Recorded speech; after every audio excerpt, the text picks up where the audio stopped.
Alright, we're here.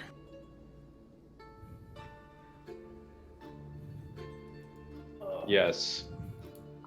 I have to make an amendment. I'm more shoveling my dinner into my mouth more than shoving. That's alright.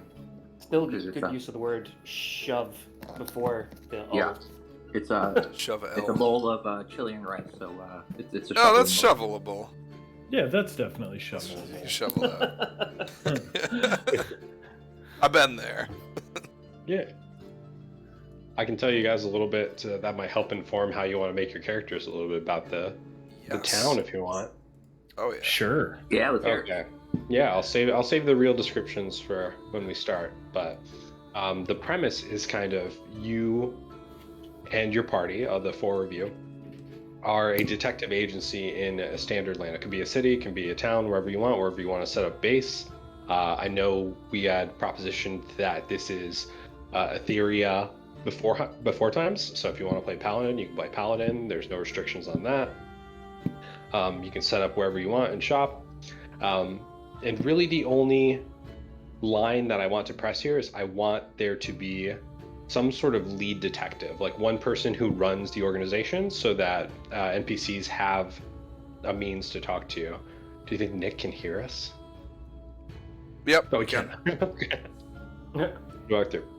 Yeah, because I think just having a lead detective or some sort of leader will make it easier in terms of the party.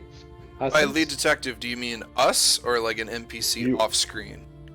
One of you. So like one of you four, I would like to take some sort of leadership role so you can, if NPCs are curious about like how to interact with the detectives, they have a person to report to, mostly, so they can go through.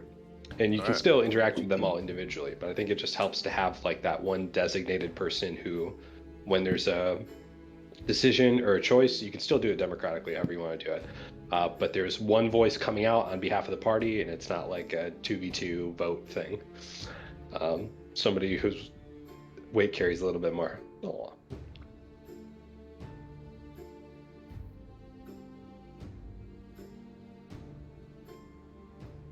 Yeah. So, and then one day you guys will get an envoy just arriving at your doorstep with a wagon packed to go and a person telling you that there is a merchant requesting your services in a town far away. They've prepared your travel accommodations. They will explain the prospect of a reward, and you will have the decision to go to the town of Whistlerock and invent things out. And if you decline that, I'll make up something else. Go to a different place. Yeah, so in terms of that, Whistlerock is this sleepy town built up in the mountains, very small, kind of like a hamlet. It has a few people here and there. It's just an old mining town whose was famous for their gemstone mine, but since then it has dried up a bit and is kind of faded into somewhat of a ghost town. So there that still live in this town, or is it like a shadow of what it once was? It's a shadow of what it was, to the point where like this is a small hamlet. There's really only what they need to survive. So in terms of the people there is a remaining sheriff.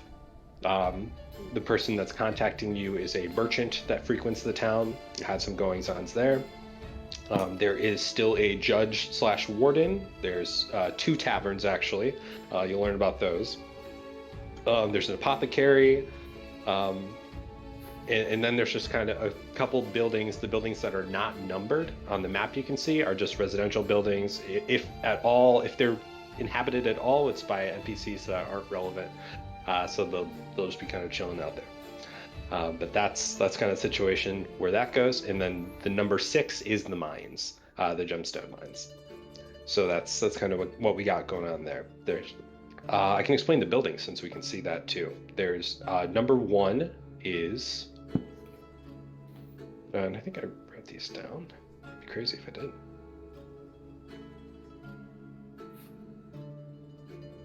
We'll roll for the buildings. Be like, oh man, I rolled that number 6 as the inn. Well, okay, it's a big inn.